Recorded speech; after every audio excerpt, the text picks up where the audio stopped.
आज हम लोग फैक्टर प्राइस इक्वलाइजेशन साधन मूल्य सामान्यीकरण की व्याख्या करेंगे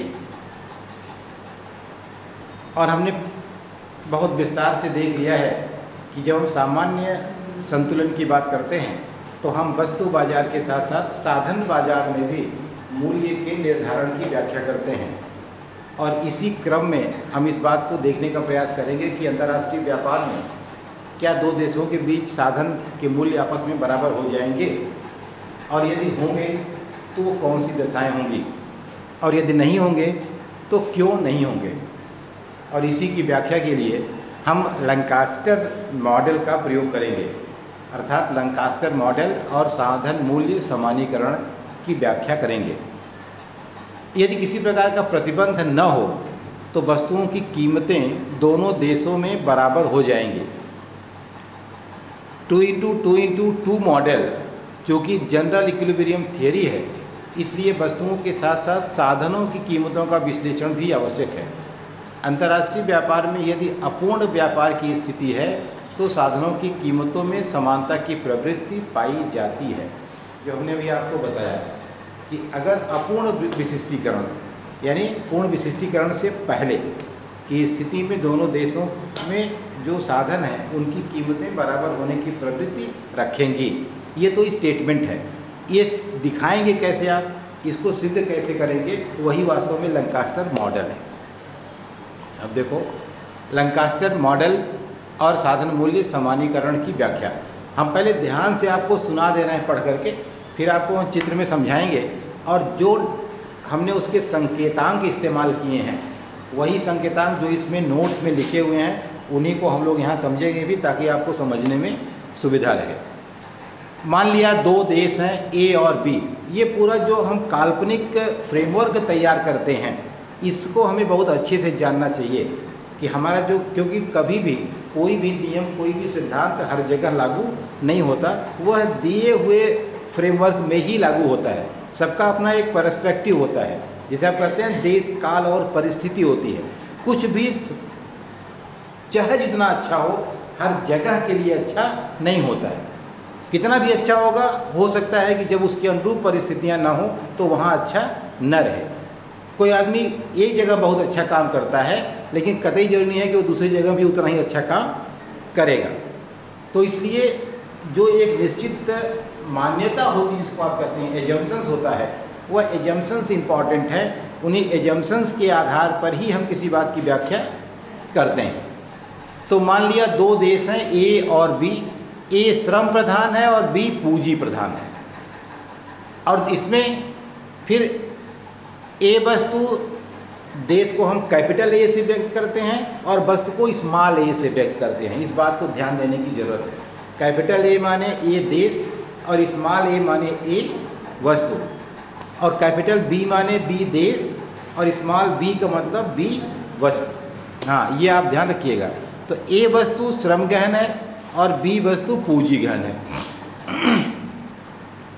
ए तथा बी का उत्पादन फलन अलग अलग है। ये सब हम लोग पीछे मान चुके हैं। नई मान्यता दोनों के लिए दो समुत्पाद वक्र बनता है, इसका मतलब कि दो उत्पादन फलन है, यही ना। और ये लेकिन दोनों देशों में एक समान है। दोनों वस्तुओं का उत्पादन फलन अलग अलग है लेकिन दोनों देशों में वो कैसा है, एक समान है। इस स्थिति में एजवर्थ बॉक्स में इसको व्यक्त किया जा सकता है। साधन संपन्नता को भौतिक रूप में परिभाषित किया गया है। इतनी सारी चीज़ें हमें याद रखना है कि जब हम साधन मूल्य सामान्यीकरण की व्याख्या कर रहे हैं तो उसमें भौतिक रूप में साधन संपन्नता को डिफाइन किया गया है। हम लोगों ने देखा है कि factor abundance can be defined in two forms. उसमें से एक है जिसको आप फिजिकल टर्म कहते हैं और दूसरे को आप क्या कहते हैं, एक उसकी व्याख्या हम मौद्रिक रूप में करते हैं और दूसरा उसकी व्याख्या हम भौतिक रूप में करते हैं। तो यहाँ हम भौतिक रूप में उसकी व्याख्या कर रहे हैं। तो अब हम इसको कैसे, इस पूरी मान्यता को हम एजवर्थ बॉक्स में कैसे व्यक्त करेंगे उसको आप देखिए। यहाँ एजवर्थ बॉक्स में दो देश ए और बी हैं। ए वस्तु को एक्स अक्ष वाले ओ बिंदु पर और बी वस्तु को वायु अक्ष वाले ओ डैश बिंदु पर व्यक्त किया गया है। इसी तरह से दोनों देशों के लिए यह बात लागू होती है। दोनों का अलग अलग उत्पादन फलन है और दोनों उत्पादन फलन एक दूसरे को जहाँ स्पर्श करते हैं उनको मिला करके कॉन्ट्रैक्ट कर्व खींचा गया है। दोनों का ओवरऑल एलोकेशन कर्व दिया हुआ है। इसे हम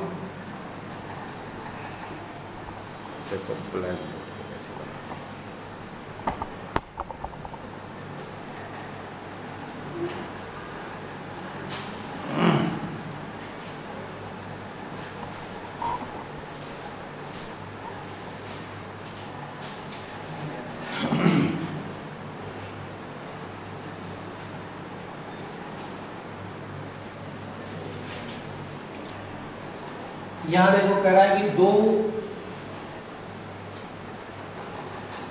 फोटो आ रही है।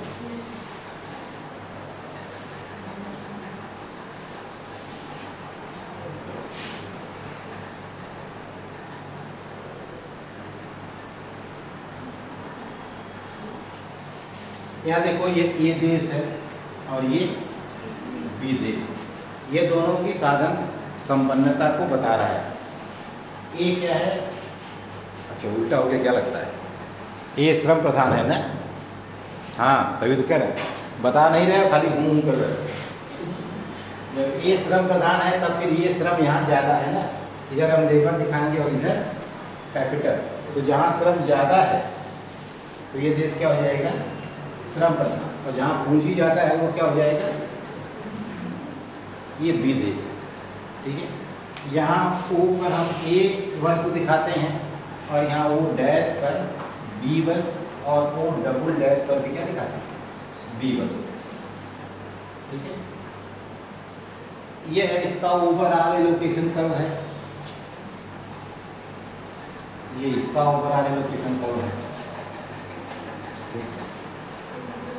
और यह ए का सम उत्पाद वक्र है।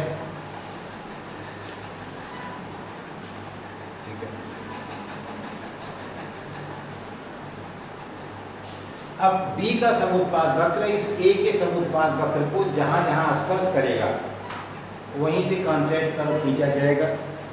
ठीक है, तो अब इसका एक यहाँ है और एक यहाँ है और एक यहाँ है और एक यहाँ।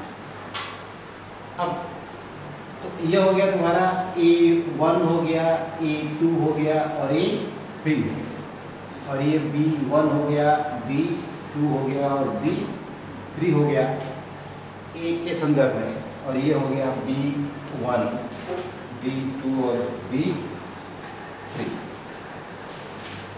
तो दोनों के स्पर्श बिंदुओं को, क्योंकि संतुलन कहाँ होता है? जहाँ दोनों समुत्पाद वक्र एक दूसरे को और कीमत रेखा स्पर्श करती है। बीच में कीमत रेखा भी है जो बनाई नहीं गई है सुविधा के लिए। ठीक है, तो अब इसको मिला दोगे जब ऐसे,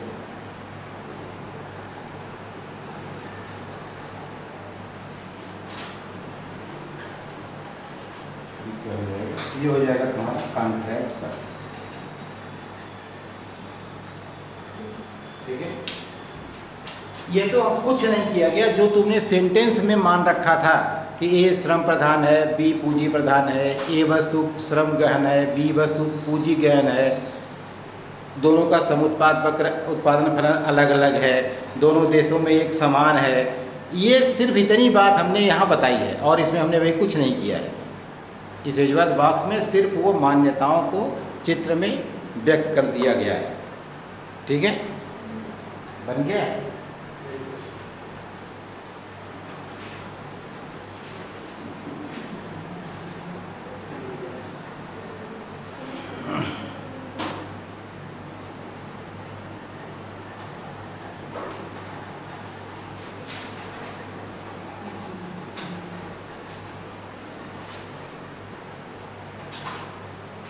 केवल इसको एक बार ऐसे करो, उसको मोटा करके रगड़ के सब लोग मिला रहे। चलो इसे बहुत सुंदर बना है, तुम इसमें देख के बना लेना, परेशान मत। ठीक है।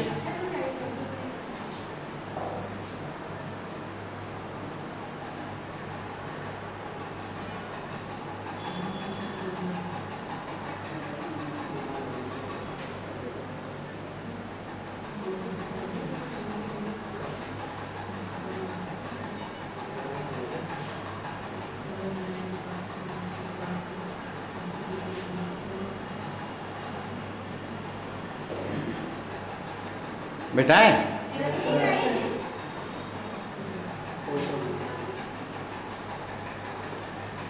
अब देखो, इतना तुम्हें सिर्फ बेसिक इंफॉर्मेशन के लिए ये चित्र बनाया गया है।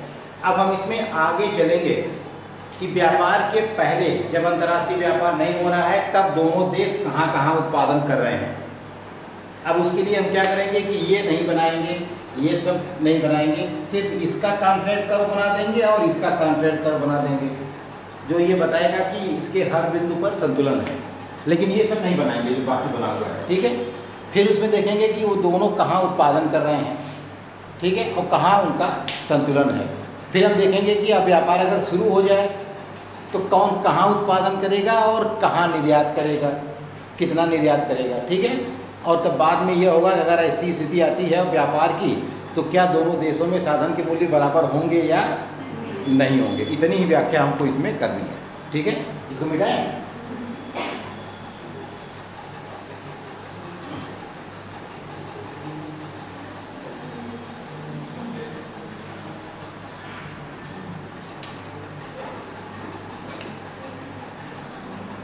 अब देखो, दोनों देशों के उत्पादन बिंदु को केवल कॉन्ट्रैक्ट कर्व के माध्यम से स्पष्ट किया जा सकता है, ठीक है। अब देखो यहाँ क्या करेंगे, हम जैसे बना था बस उसी को फिर से बना देंगे,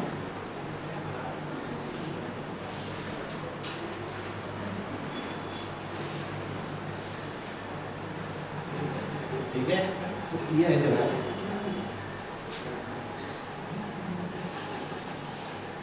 ये दोनों का कॉन्ट्रैक्ट कर्व हो गया। जो हमने पीछे बनाया था, ये हमने प्राप्त किया था दोनों के समुत्पाद वक्रों के स्पर्श बिंदुओं को मिलाकर के, जहां वो कीमत रेखा को स्पर्श करते हैं। लेकिन यहाँ हमने सीधे की ओर इनको बना दिया, ठीक है। और इसको बढ़िया बना दें,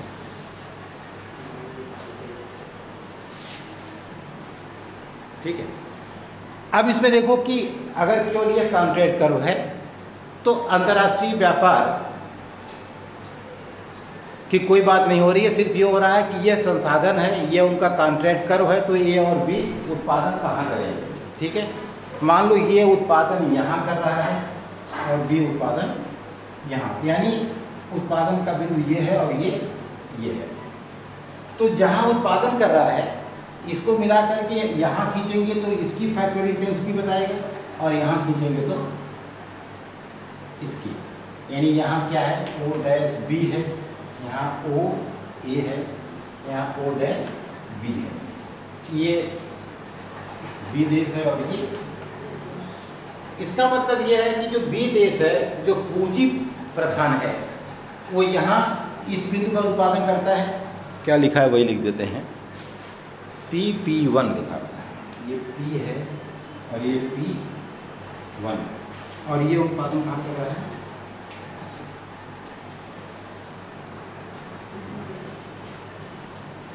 तो ये देखो दोनों देश जो है वो उत्पादन, एक बी देश P बिंदु पर कर रहा है और ए देश P1 बिंदु पर कर रहा है।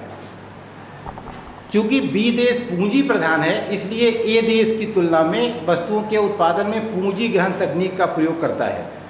देश बी में पूंजी की सीमांत उत्पादकता कम है, अतः P1C बटा PL, P1C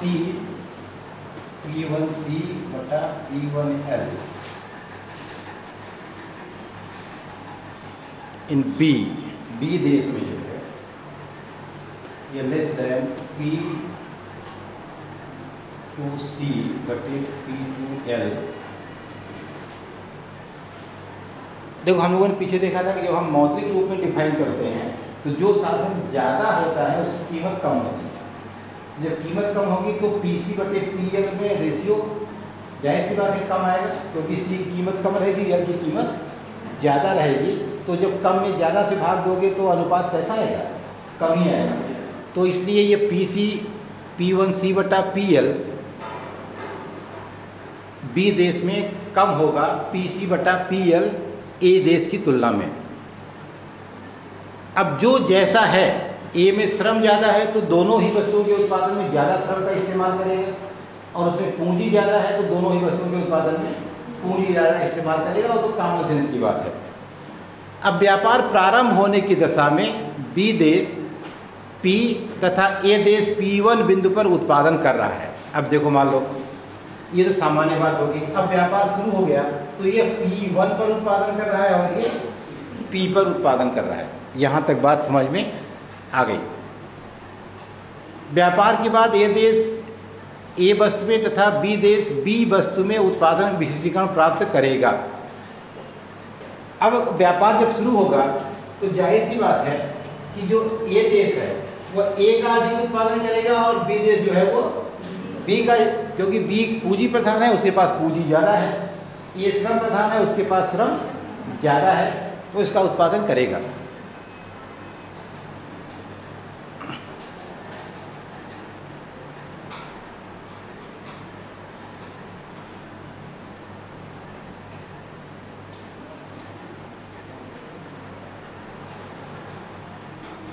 अब देखो यहाँ तक तो ये उत्पादन का बिंदु हो गया। अब हम ये देखते हैं कि अंतर्राष्ट्रीय व्यापार अगर प्रारंभ हो मान लो और B जो है वह B वस्तु के उत्पादन में विशिष्टीकरण प्राप्त करे तो उसकी करेस्पॉन्डेंस A देश उत्पादन कहाँ करेगा, यह जानने की हमको ज़रूरत है। तो अब हम इसको मिटाते हैं फिर से और दूसरा चित्र बनाते हैं।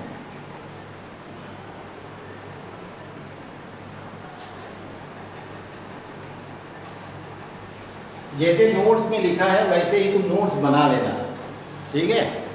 तो जैसे व्याख्या क्या उसमें लिखी है वैसे ही लिख लेना।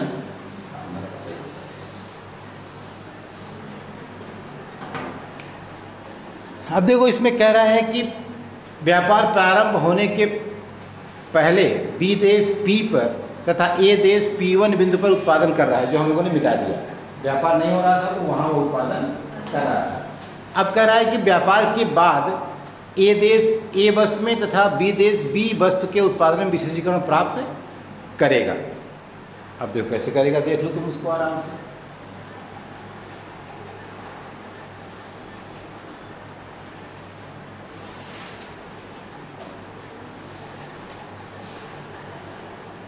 ये हो गया B, ये हो गया A, O dash, O double dash, B और O A। अब जब व्यापार शुरू हुआ तो यह B वस्तु के उत्पादन में, ठीक है, B का इधर से बढ़ेगा। तब ध्यान दो, ऐसे जब आगे जाओगे तो A का उत्पादन बढ़ेगा, लेकिन जब ऐसे आओगे तब किसका बढ़ेगा, B का उत्पादन बढ़ेगा। इसका मतलब यहाँ उत्पादन जब होगा तो B का ज़्यादा होगा और जब यहाँ करोगे तो A का उत्पादन, इतना दिमाग में रहना चाहिए, ठीक है।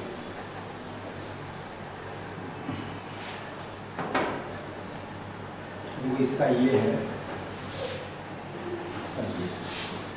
ठीक है। अब यहाँ अगर वो उत्पादन कर रहा है, यही मुद्दा इम्पोर्टेंट है। अगर ये यहाँ अंतर्राष्ट्रीय व्यापार शुरू हुआ तो P और P1 से हट करके अब क्या होगा, B देश उत्पादन कहाँ करेगा, यहाँ करेगा। इसका मतलब यहाँ क्या है कि यहाँ इसकी जो फैक्टर प्राइस है और यहाँ जो A का उत्पादन है और यहाँ जो B का उत्पादन है, P0 P0 A1 और यहाँ B, यहाँ B यहाँ आ गया। इसका मतलब B का उत्पादन बहुत ज़्यादा हो रहा है और A का उत्पादन बहुत कम हो रहा है। अब हमको इसी के करेस्पॉन्डेंस ये देखना है कि A देश में A का उत्पादन कहाँ होगा। यही फैक्टर इंटेंसिटी है, देख लो जो यहाँ पर है वही कहाँ जा रही है, आगे भी जा रही है। इसका मतलब कि यहाँ ये जो कीमत होगी साधनों की वह भी कैसी होगी, जो ढाल यहाँ पर है वही ढाल यहाँ पर होगा। यानी दोनों देशों में कीमतें आपस में क्या हो जाएंगी, जो कीमत यहाँ है वही कीमत यहाँ भी हो जाएगी। तो A का उत्पादन ज़्यादा करेगा, ये B का उत्पादन ज़्यादा करेगा। लेकिन अपूर्ण विशिष्टीकरण अभी यहाँ तक जा सकता है ना, अभी पूर्ण विशिष्टीकरण नहीं प्राप्त हुआ है। जब यहाँ पहुँच जाएगा तब हम कहेंगे पूर्ण विशिष्टीकरण। ये बात तुम ध्यान रखना कि जब हम बिल्कुल एजवर्थ बॉक्स के टॉप पर पहुँच जाएंगे, जैसे मान लो तुमको इसको बनाना मत केवल जानने के लिए, मान लो इसको अगर ऐसे ऐसे खींचे, हम ऐसे खींचे हो जा करके यहाँ मिल जाए, यानी यहाँ अगर संतुलन हो इसका, उसका करेस्पॉन्डेंस संतुलन यहाँ पर हो जाए बिल्कुल सीधे, तो यहाँ तक तो साधन मूल्य बराबर हो जाएंगे। यानी ठीक विशिष्टीकरण के पहले लेकिन इसके बाद अगर तुम कुछ करते हो, मान लो आगे जाते हो, तब क्या होगा? तब नहीं होगा, तब ये बाहर चला जाएगा, तब इसके उधर व्यवहारिक नहीं है। तो पूर्ण विशिष्टीकरण के पहले की स्थिति जो होती है वहाँ साधन के मूल्य के बराबर होने की प्रवृत्ति पाई जाती है। तो यहाँ देखो ये चीज़ ध्यान रखने वाली है। तो व्यापार के बाद बी देश टी बिंदु पर उत्पादन करेगा, उसी साधन कीमत पर ए का उत्पादन विस्तार पथ ओ टी आर के T1 बिंदु पर होगा। ये T1, ये टी, ये ओ टी आर, ये विस्तार पथ, उसी विस्तार पथ के उसी कीमत रेखा पर, क्योंकि ये जो ढाल है P0 का वही ढाल यहाँ भी है P0 का, यानी कीमत अनुपात में कोई परिवर्तन नहीं हो रहा है। तो इसलिए ये यहाँ कीमतें आपस में बराबर होंगे। चूँकि विस्तार पथ के प्रत्येक बिंदु पर पूंजी तथा श्रम की सीमांत उत्पादकता का अनुपात बराबर होता है, अतः टी बिंदु पर IQ का ढाल तथा साधन कीमत अनुपात T1 बिंदु के बराबर है। टी तथा T1 बिंदु पर साधनों की कीमतें पूर्णतया समान हो जाएगी। जो बात आपको हमने पीछे समझाया वो विस्तार से लिखा हुआ है, आप उसको ग्रुप में आराम से लिख लीजिएगा, ठीक है। अब साधन मूल्य समानीकरण के लिए आवश्यक दशा क्या हो गई? तो मार्जिनल प्रोडक्टिविटी ऑफ लेबर बटा marginal productivity of capital in a वस्तु के उत्पादन में टी बिंदु पर, ठीक है, और marginal productivity of labour, marginal productivity of capital A वस्तु एट पॉइंट T1 बराबर PL बटे PC। ए वस्तु के संदर्भ में श्रम की सीमांत उत्पादकता और पूंजी की सीमांत उत्पादकता तथा श्रम की कीमत और पूंजी की कीमत, यानी ये ना ये आपस में बराबर है। यही ए के संदर्भ में T1 पर भी लागू है। उसी तरह से जो सीमांत और दूसरा मार्जिनल प्रोडक्टिविटी ऑफ लेबर बटे मार्जिनल कैपिटल बी वस्तु के संदर्भ में टी बिंदु पर तथा MPL बटे MPC बी वस्तु के संदर्भ में T1 बिंदु पर और PL बटे PC। समुत्पाद वक्र आपने देखा है कि जो समुत्पाद वक्र है वो क्या बताता है? वो कैपिटल लेबर रेशियो को बताता है ना। तो यानी कैपिटल लेबर की प्रोडक्टिविटी को बता रहा है और कीमत रेखा साधन कीमत अनुपात को बताती है, PL बटे PC को बताती है। पीछे आपने पढ़ा है ना कि साधन कीमत रेखा क्या बताती है? साधन की कीमत अनुपात को बताती है। समुत्पाद वक्र साधनों के अनुपात को बताता है कि इतना कैपिटल छोड़ेंगे, इतना लेबर पाएंगे, तब आपको इतना उत्पादन प्राप्त होगा। याद है ना? तो इसलिए T और T1 बिंदु पर यह सब आपस में कैसे हैं? बराबर हैं। और तीसरा MPL बटे MPC ए देश की बराबर MPL बटे MPC बी देश की बराबर PL बटे PC। तो इस तरह से सब आपस में क्या हो जाते हैं?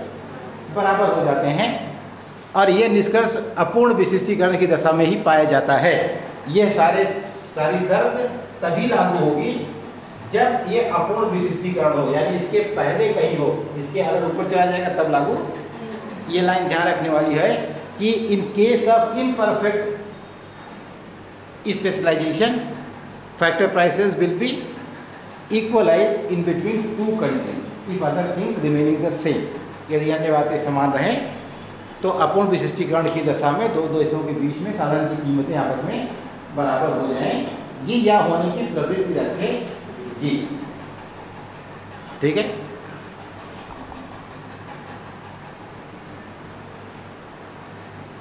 इसलिए T तथा T1 पर मूल्य आपस में बिल्कुल बराबर हो जाएंगे। अगर मान लो ये वस्तु की मांग बढ़ जाती है तो ए देश पूर्ण विशिष्टीकरण को प्राप्त कर लेगा तथा बी देश समरूप उत्पादन T2। यहाँ भी साधन कीमतें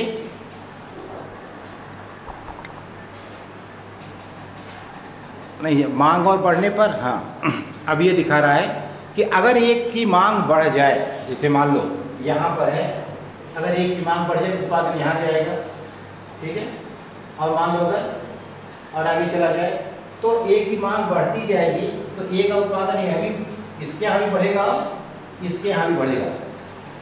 ये देखो अब इसी में हम बना देते हैं।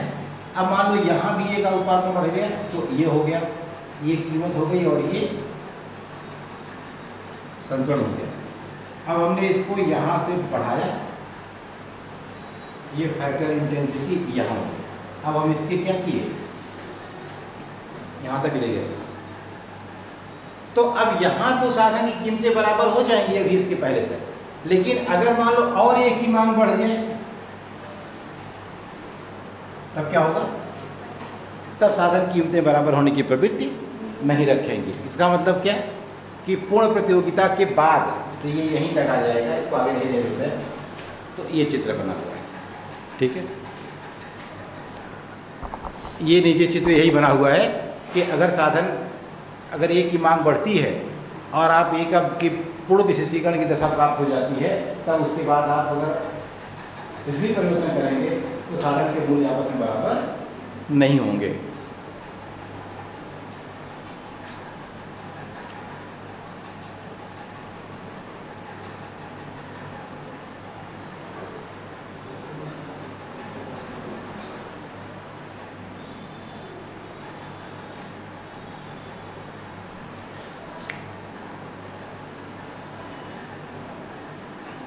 हाँ, अब क्या है, और कुछ तो नहीं है इसमें,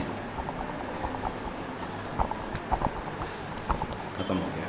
अब देखो क्या है, ये अलग बात है कि अगर ये विशेषीकरण की सीमा बढ़ जाए, सीमा कैसे बढ़ेगी, अगर साधन की मात्रा बढ़ जाए, ठीक है, जैसे इतना ही साधन है तब तो इसके बाद कुछ नहीं होगा, ठीक है। लेकिन अगर मान लो साधन बढ़ जाए, तो अगर साधन बढ़ जाएगा तब थोड़ा विशेषीकरण की सीमा बढ़ जाएगी, ठीक है। तुमको मिटा के इसको दिखाते हैं, इसको मिटा देना।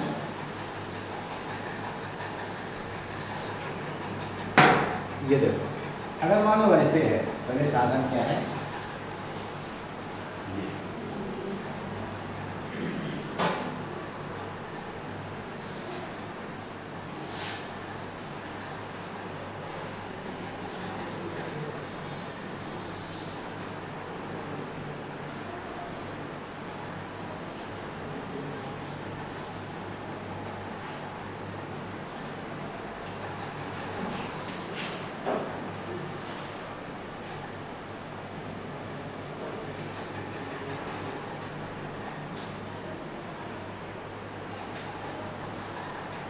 यहाँ देखो, अगर ये श्रम साधन की मात्रा है तो विशिष्टीकरण कहाँ होगा, यहाँ होगा। अगर ये साधन बढ़ जाए तब कहाँ होगा, ये होगा। इसका मतलब ये एरिया क्या होगी, साधन में तुम बदलोगे तो साधन की मात्रा बढ़ने से विशिष्टीकरण का क्षेत्र क्या होगा, बदल जाएगा, कम या ज़्यादा हो जाएगा। लेकिन ये चाहे जितना बदलेगा, जब पूर्ण विशिष्टीकरण हो जाएगा उसके बाद साधन के मूल्य आपस में बराबर नहीं होंगे, ठीक है।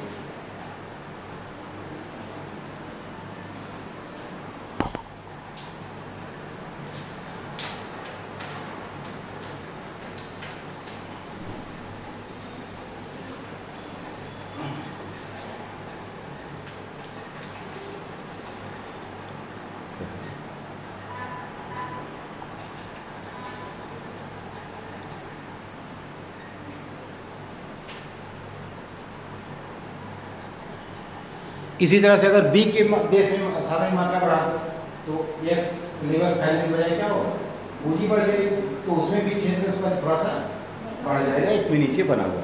तो ये तुम्हारा साधन मूल्य सामान्यीकरण है, जो अक्सर परीक्षा में आता है कि अपूर्ण विशिष्टीकरण की दशा में क्या दो देशों के बीच साधनों के मूल्य बराबर हो जाएंगे।